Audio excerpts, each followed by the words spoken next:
Bem, gente, a gente chegou na parte de cálculos químicos. Nessa parte, a gente vai fazer algumas continhas que envolvem concentração, número de Avogadro e o conceito de mol, tá? Para a gente pegar as questões aí do Enem. As questões que porventura não estiver aqui do Enem, a gente coloca lá na parte de extras, tá? De questões que a gente só vai resolver sem precisar especificamente da parte teórica. Aqui eu vou mostrar rapidamente alguns conceitos envolvidos aí nesses cálculos. O primeiro conceito é o de massa molecular ou massa molar. O que é a massa molar ou massa molecular? É a massa da molécula medida em unidades de massa atômica. Então, por exemplo, o CO2, que é o gás carbônico.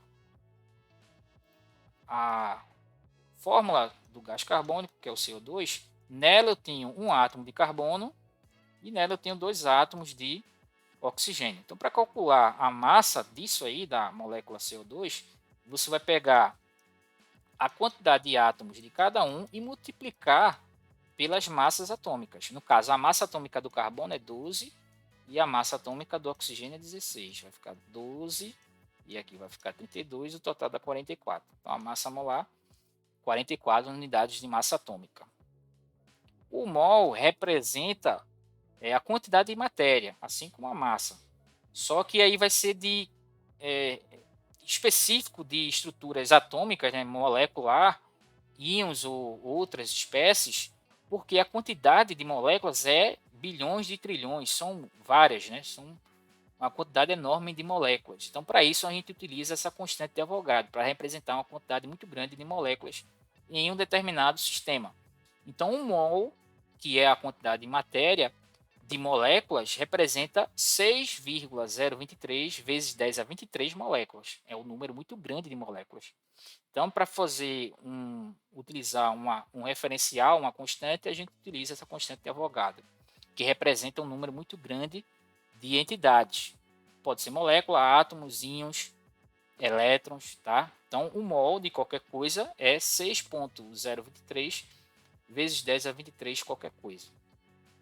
Aí a gente entra agora na parte de concentração. Tem a concentração comum e a concentração molar. A concentração comum só utiliza a massa do soluto, que é o M1. Esse M1 aqui não é que M é igual a 1, não. É a massa do soluto.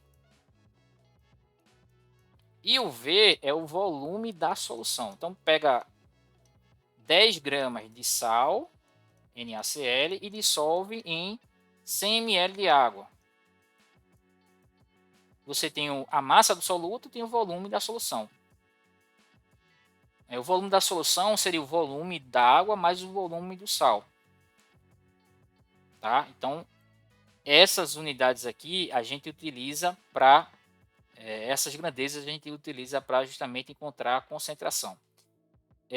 A massa é dada em grama e o volume é dado em litro. Se tiver em ml, você tem que converter em litro. Então, por exemplo, 500 ml, volume, quantos litros tem? 0,5 litro. Dividiu 500 por 1000 e achou o volume em litro. Essa é a concentração comum. A densidade é muito semelhante à concentração comum, só que a densidade é a massa da solução pelo volume da solução. É uma propriedade. Né? A água tem a densidade igual a 1. Tá? A concentração molar utiliza o mesmo princípio da concentração comum acrescido à massa molar. Vai aparecer um M1 aqui embaixo na concentração molar. A concentração molar é dada em mol por litro, é uma concentração muito utilizada no laboratório, tá? E representa a quantidade de matéria em uma unidade de volume, em litro. Tá? Para você encontrar a concentração molar, você precisa da massa molar. Então vamos ver aqui as questões cobradas sobre esse tema. Vou fazer algumas aqui para a gente revisar a parte aí e são as questões mais recorrentes, né? Molaridade, número de Avogadro, concentração comum. Questão do Enem 2013. O brasileiro consome em média 500 miligramas. Isso é a massa, né? Lembrando que a massa ela tem que ser dada em grama, né? Só essa questão pedir, né? Calcula a massa em miligrama. Aí você converte para deixa em miligrama. Mas se não, você tem que converter para grama. de cálcio por dia. A quantidade ideal é o dobro. Então, a massa ideal seria 500 vezes 2.000 miligramas. Essa é a ideal, que é igual a 1 grama. A massa de cálcio ideal, segundo a questão, é 1 grama. O brasileiro consome meio disso, né? Ela se caracteriza, ele está falando aqui que uma alimentação balanceada é melhor para evitar problemas de osteoporose. Essa doença se caracteriza pela diminuição substancial de massa óssea, deixando os ossos frágeis e mais suscetíveis à fratura. Considere a constante de Avogadro 6. Na questão não precisou usar aquele ponto 0,2, né? Já botou um 6 aqui. Constante de Avogadro, esse valor aqui. E a massa molar do cálcio, que é a massa atômica, né? 40 gramas por mol. Ele quer saber qual é a quantidade mínima de átomos de cálcio que deve ser ingerida para que uma pessoa supra suas necessidades. Então, você vai ter que utilizar a constante de Avogadro para poder achar a relação mol com átomos. Então, você vai ter que achar qual é a quantidade de átomos que existe em 1 grama de cálcio. Para isso, você precisa da massa atômica, a massa molar do cálcio aí. Então, qual é a relação que a gente vai usar? Primeiro, a gente vai achar o mol em 1 grama, quantos mol equivale a 1 grama, e depois fazer uma regra de 3 para achar o número de átomos nesse 1 grama. Então, primeira relação, 1 mol do cálcio tem 40 gramas. Cada mol de cálcio tem 40 gramas, que é a massa atômica do cálcio, né? Quantos mol tem em 1 grama de cálcio, já que é a dose ideal diária que uma pessoa adulta, né, que o brasileiro deve consumir. Esse valor, você faz o x aqui, né, vai ficar x igual a 1 sobre 40. 1 sobre 40 é 0,025 mol. Esse é o valor convertido. Você converte 1 grama para mol de cálcio, que dá esse valor. 0,25. Então, já achei o número de mol. Mas não é a resposta. A resposta é o número de átomos. 0,025 mol. Pronto. Achei a primeira parte da resposta. Vamos encontrar agora qual é a quantidade de átomos existente nessa quantidade de mol. 0,025. Então, para isso, a gente vai precisar do número de Avogadro. Qual é a relação do Avogadro com o mol? O mol de átomos de cálcio equivale a 6 vezes 10 a 23 átomos de cálcio. E eu tenho a quantidade de mol 0,025. Isso aí é dado na questão, né? Esse 0,25 que veio de 1 grama, né? Então é só multiplicar, né? O resultado vai ser 0,25 vezes 6. 0,25 vezes 6 vai dar 0. Deixa eu fazer na calculadora para não errar, né? Na prova você não pode usar calculadora. Vai dar 0,15. 0,15 vezes 10 elevado a 23. Como isso aqui não está em notação científica, você passa a vírgula para a direita uma casa, vai ficar 1,5 vezes 10, e aqui diminui, né? 22. 22 átomos. 1,5 vezes 10 a 22 átomos de cálcio. Isso é a nossa resposta gabarito letra B, né? Letra B de bola. Essa questão aqui é mais tranquila, mais direta. Ele quer saber qual é a concentração de açúcar que você utiliza no seu cafezinho, né? O açúcar, que vai ser a sacarose aí que ele está falando, você vai usar uma massa de açúcar equivalente a 3,42. Então a massa de açúcar, M1, é 3,42.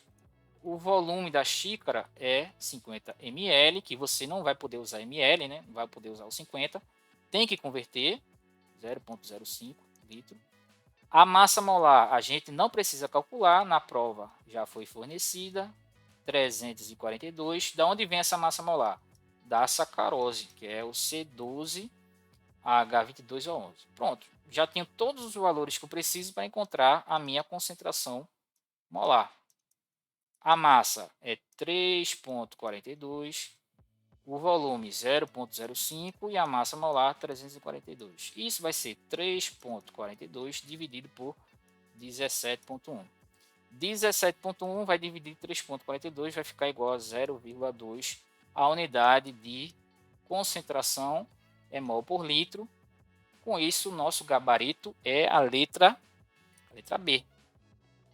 Bem direta, tranquila de resolver. Para a próxima aqui, né? Agora essa daqui vai demorar um pouquinho para a gente achar a resposta. Essa daqui vai envolver o tema reação química, a reação do HCl, que é o ácido clorídrico, com leite de magnésio. Então a primeira coisa que você vai escrever para essa questão do Enem 2009 é montar uma equação, a equação de neutralização entre um ácido e uma base. E depois balancear. Então assim, ó, os exageros do final de semana podem levar o indivíduo a um quadro de azia. A azia pode ser descrita como uma sensação de queimação no estômago, provocada pelo desbalanceamento do pH, ou seja, excesso de HCl. Esse HCl ele vai reagir com o leite de magnésia, que é o MgOH2. Tá?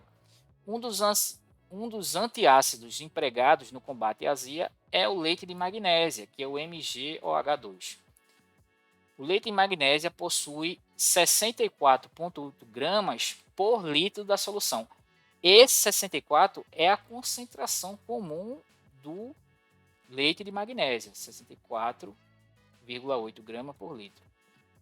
Concentração. Ele escreveu a concentração de uma forma diferente, que você poderia se confundir com a massa, né? Aí vem a pergunta: qual é a quantidade de ácido em mol ao ingerir 9 ml, esse é o volume que você vai ingerir, 9 ml de leite de magnésio. Você não pode usar ml, né? Você tem que usar litro. Então vai ficar 0,009 litro. Então, a primeira coisa que você vai fazer para responder essa questão, você vai escrever a equação química, vai balancear, vai ter que lembrar como é que se faz isso, e depois você vai fazendo os cálculos. Vão ter 3 cálculos para você fazer aí. O primeiro cálculo é achar a massa em 0,09 litro, né, em 9 ml de leite de magnésio. Depois você tem que converter para mol para poder jogar aqui no balanceamento e no cálculo estequiométrico dessa equação. Então, um HCl, que é um ácido clorídrico, vai reagir com o hidróxido de magnésio e isso vai produzir um sal e água. Reação de neutralização normal. Você tem que balancear. Balanceia aqui o HCl com 2 e vai balancear a água com 2. A equação está balanceada. 2 mol de HCl vai reagir com 1 mol de MgOH2. Isso é importante porque o resultado você vai encontrar 1, só que quando você jogar na estequiometria, você encontra a resposta correta.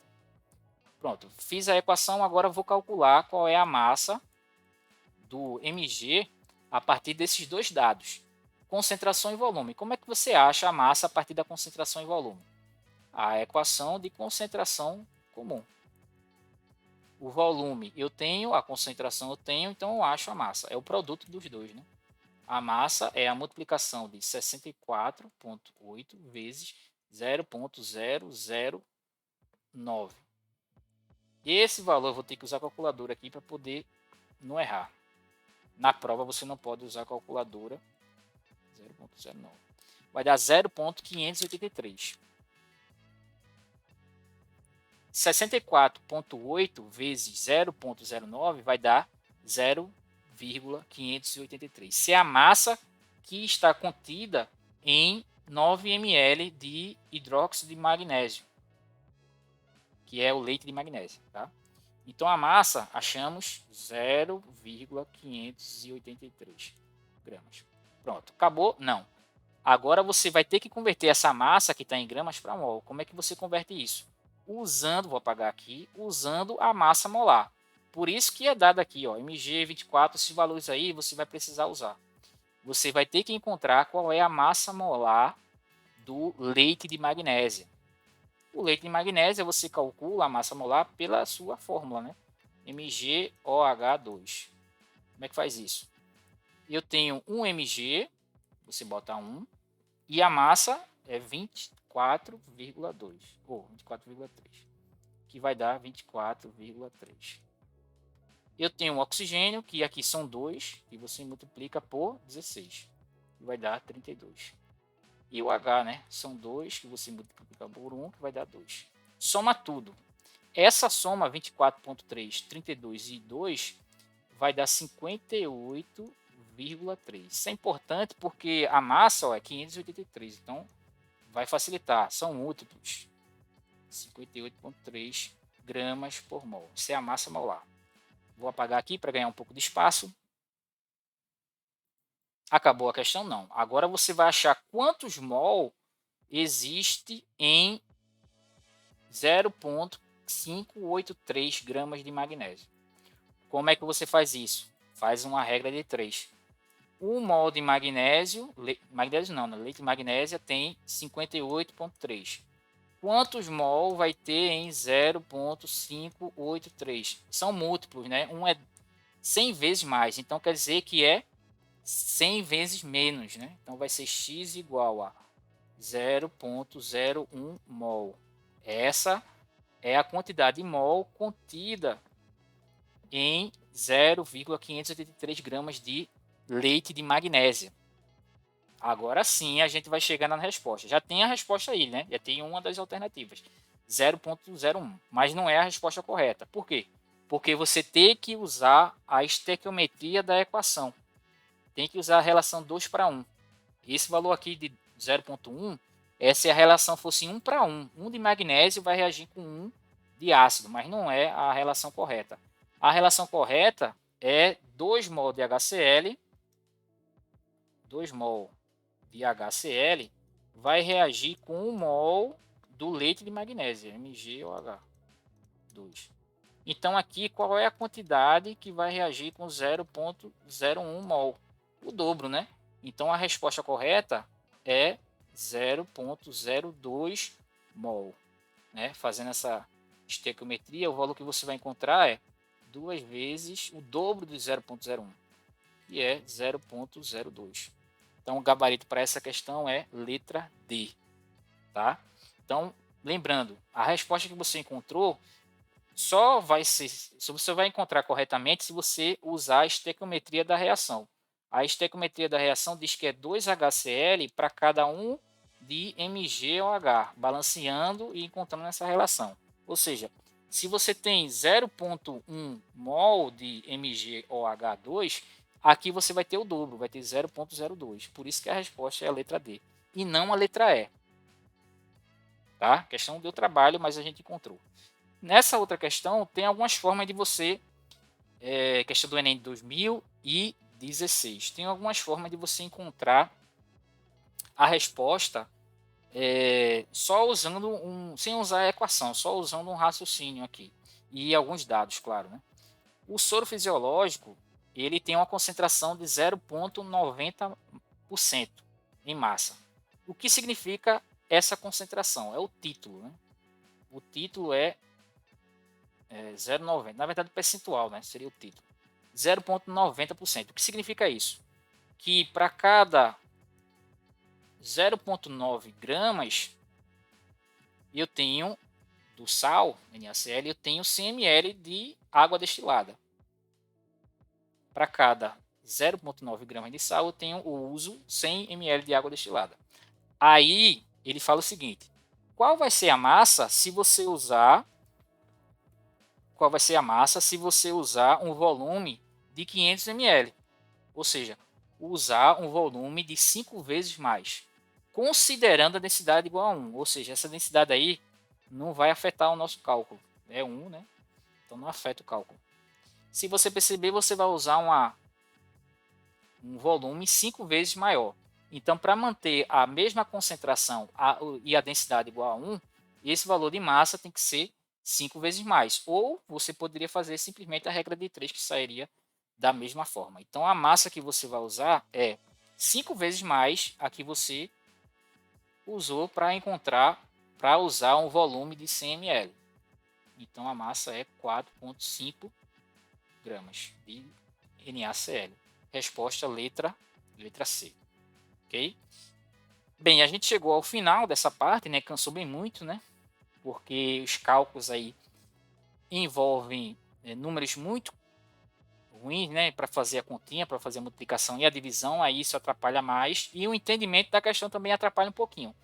Algumas questões você usa direto na fórmula, outras você tem que fazer usar o raciocínio para poder chegar na resposta correta.